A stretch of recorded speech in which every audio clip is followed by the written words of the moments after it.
Arts and crafts. Mesopotamian potters, carvers, musicians, and metalworkers created objects of beauty to honor important gods, leaders, and historical events. Pottery. The earliest Mesopotamian art form was pottery. Pottery was made by layering coils or slabs of clay to form bowls and jars. After about 3500 BC, the pottery wheel was introduced. The pottery wheel was a surface that revolved as potters worked, allowing the creation of pots with thin, even sides and fancy shapes that were symmetrical. Clay was found all over Mesopotamia. Once shaped, clay vessels were usually baked in an open fire or a kiln.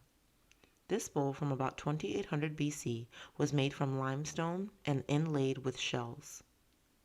Music of Mesopotamia. Mesopotamians invented some of the earliest known musical instruments, including the harp and the lyre.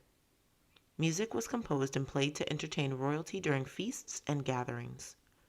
Hymns were written to praise gods and goddesses, and music often accompanied religious poems and songs.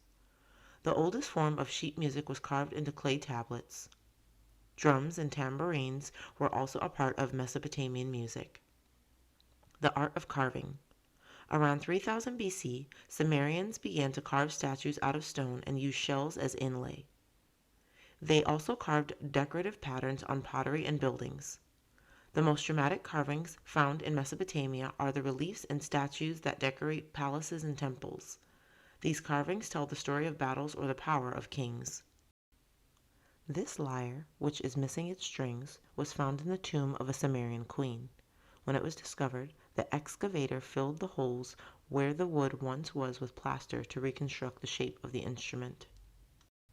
Metalwork. As cities grew and people became wealthy, demand for precious objects increased. Craftspeople began making jewelry for royalty and the upper classes. As early as 6000 BC, Mesopotamians made objects out of hammered copper.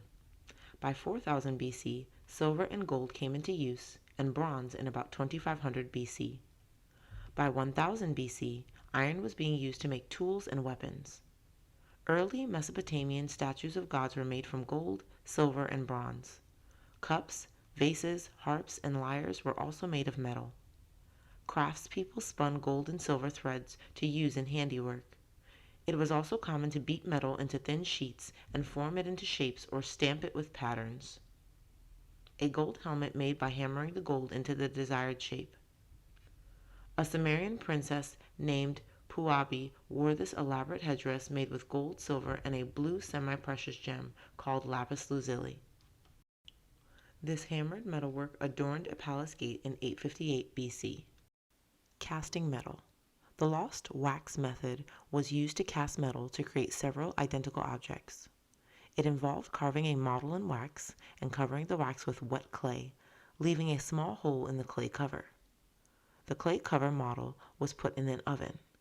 The clay hardened and the wax melted, draining out the hole. The hole was then filled, and the clay became a cast into which molten or hot liquid bronze or glass was poured. Sculptures of human-headed, eagle-winged bulls or lions often stood guard at entrances to Assyrian palaces and temples. The crowned head of these beasts represented supernatural power, the body stood for strength, and the wings for flight and speed. A reconstruction of the Ishtar Gate, one of 8 gates that surrounded the ancient city of Babylon. The wonders of Babylon. Mesopotamia was home to some magnificent structures.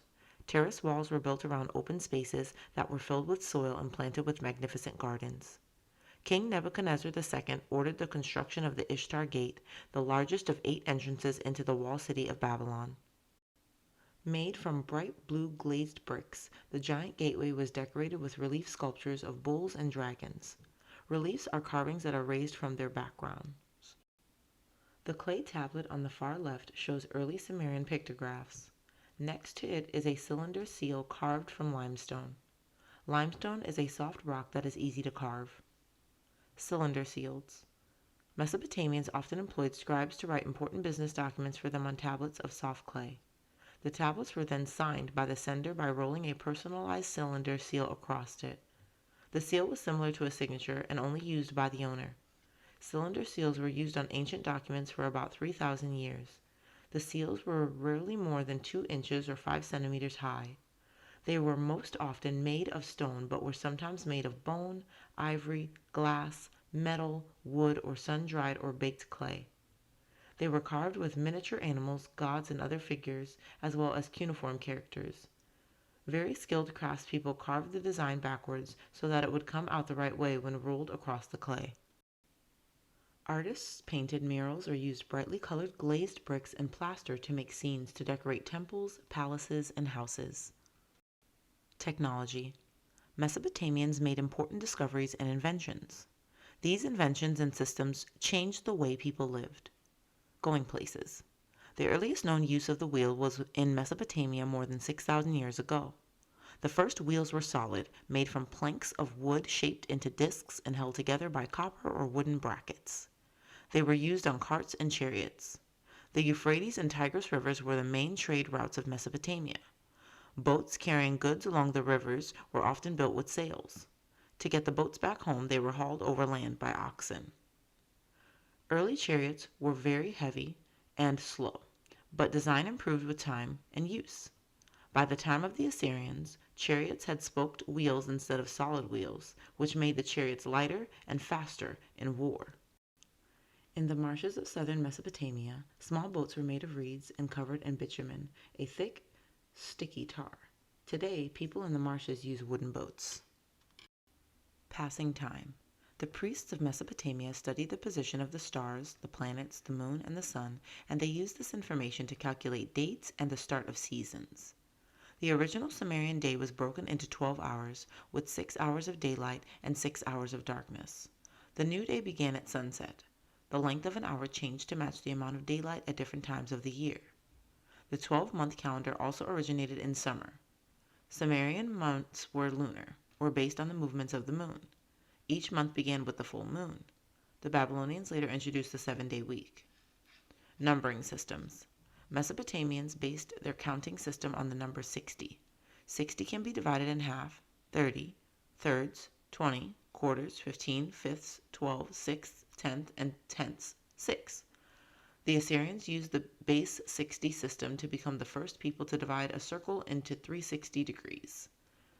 The Mesopotamians were among the first people to use the number 0 and to use a number system for weights and measurements.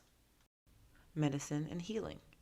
A healer called an Ashipa diagnosed ailments for people who were ill. Ashipa means conjurer or healer. The cause of internal diseases was thought to be the work of a god or demon. The Ashipa prescribed charms and spells to drive out the spirit causing the disease. Mesopotamian surgeons performed operations on patients.